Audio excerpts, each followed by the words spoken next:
Hello Leo, Sun, Moon, Rising, and Venus signs. Kamusta kayo? Sana po ay nasa mabuti kayong kalagayan. Welcome back po sa Star Tarot. Kung bago kayo dito, welcome din kayo. Thank you for your support. I truly appreciate it. God bless you all po.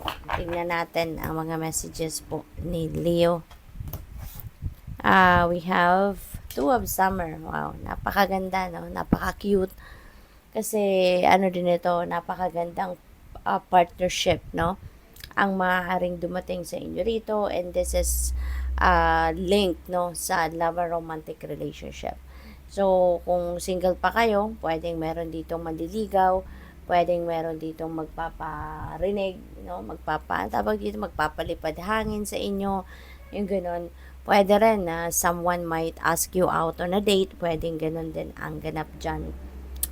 Pwede rin na ang iba sa inyo rito, no? Kung nasa relationship na kayo, ngayon din yung time na parang mas malalim. Ngayon yung, ang tawag dito, yung emosyon or yung mga feelings ninyo, no? Sa bawat isa. Pwede rin na ang iba sa inyo rito, baka kung meron kayong hindi pagkakaintindihan with your person, kung meron kayong diskusyon ng kung sino man sa inyo rito, no, na magkakapartner, pwedeng magkakaayos na kayo, no? Pwedeng sa ngayon mapapawi na, kumbaga, yung mga galit, yung tampuhan, yung mga ganon. So, mapapatch up nyo na rito kung ano man ang hindi ninyo pinagkakaintindihan, no? We have Princess of Summer. Ayan. So, maaari talaga, no, na meron na ritong pagbabate, pag-aayos, no? Meron ditong magandang pag-uusap na magaganap, no, between you and your person. At ito na yung simula, no, ng pagpapatch up ninyo sa inyong hindi pagkakaintindihan, or even even sa ibang category ng inyong relationship with other people. Kung meron kayong hindi pagkakaintindihan ngayon, ay maaari talaga na kayo ay magkabati na, magkaayos na, no?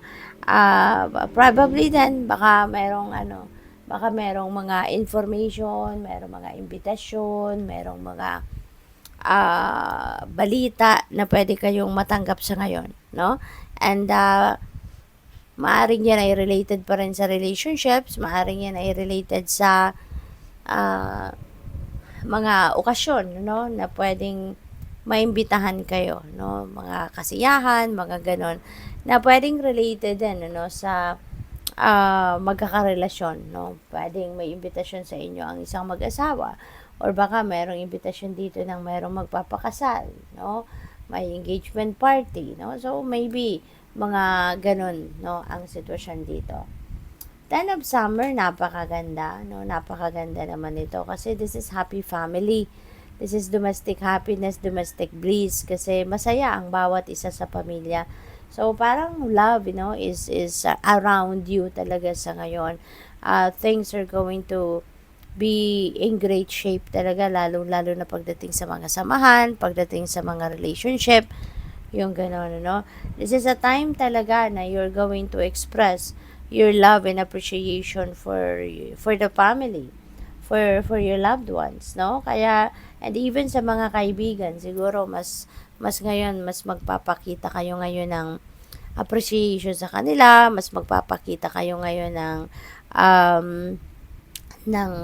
pagmamahal, concern sa kanila, yung mga gano'n, ano? Kaya, this is definitely, a happy time, or a happy period, no, sa buhay ninyo. Kasi pagdating din sa mismong family unit ninyo, maaaring everyone is really very happy na magkakasama. You're going to appreciate your relationship. You're going to really appreciate kung anong nangyayari din sa buhay ninyo. Maybe napoprovide mo na din kung anong kailangan ng inyong pamilya, or kung ano man yung mga wants nila, maaaring napoprovide mo na din. Kaya masaya, no, ang bawat isa, contented, kumbaga. We have the Empress. Napakaganda naman itong energy pagdating lalong-lalo na sa inyong money, career, and finances. Kasi si Empress, prosperous and abundant energy ito. Kaya definitely, meron ditong mga perang dadating or opportunities na dadating na maghahatid sa inyo ng prosperity and abundance. Pwede rin na ang iba sa inyo rito probably magsisimula ng bagong source of income. Baka magsisimula ng baka merong bagong money path na susulpot, di ba? At probably then, na kung ano man ang mga sisimulan ninyo ritong pagkakakitaan, maaaring yan ay magagamit ninyo dyan yung inyong creativity, no? So, pwedeng ganun din ang ganap dito.